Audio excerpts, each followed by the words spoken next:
nobody coming?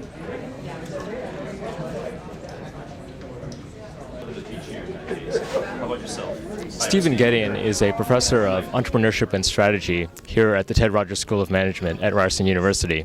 Tonight, Steve is talking to young alumni and recent grads about the art of negotiation. Welcome, Steve.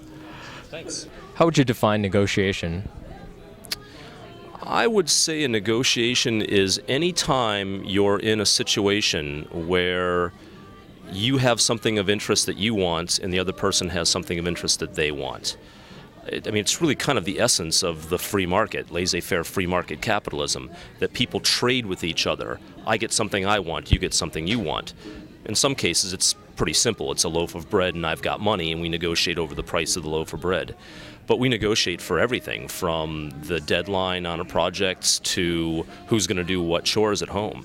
So any situation you find yourself in where you're trying to seek values from somebody else in exchange for values that you're offering to them. The trouble is, in the real world, though, you never know whether your negotiation is good or bad. Because no one ever tells you afterwards, you left $10 million on the table. They'll never tell you. You think that you're a good negotiator, but you never know what you could have gotten. I lived in Italy for a few years, and they negotiate for everything, from the price of a box of cereal to a price of a stamp. You know, you'd never think of negotiating a price of a stamp here in Canada, but over there it's all negotiable. I started negotiating for the price of a stamp.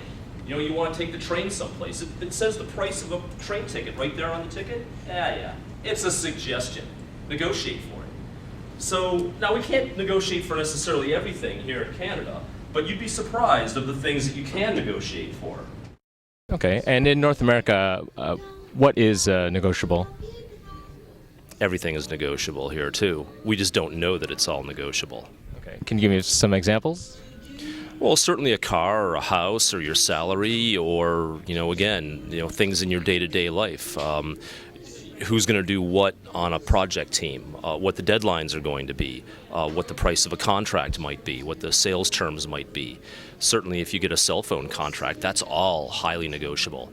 And your negotiating power varies depending on, for example, if you're a free agent, meaning you're not stuck into a 3-year contract, your ability to negotiate with the telcos is infinitely better than if you're already locked into a 3-year contract of some sort. Okay, so what sort of tips do you have for negotiating? Get to the interests behind the positions. Find out what things are really important to the person you're negotiating with, and think win-win. Try to make the pie bigger before arguing for your piece of the pie. So in most negotiations, there's a lot of scope for coming up with a better deal. If you think broadly and a bit outside the box, you can usually come up with a far better overall package that meets everybody's needs if you find out what their needs are and then expand the size of the pie first. So an example might be negotiating for salary. Some people might start off just negotiating, well, I want $40,000 and they want to pay $35,000. But if you take a broader picture, you might be able to get a better overall package of options and vacation time and sick leave and education training and job title, and all of these things are important, not just the salary. So you have to look at it as a total package rather than only looking at, well, first I want to negotiate my salary, and then I want to negotiate my number of weeks vacation, and then I want to negotiate my sick time or something like that.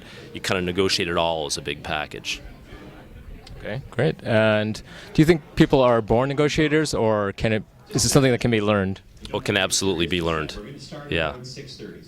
Nobody is born knowing anything. We're all born tabula rasa. Nobody knows anything when they're born.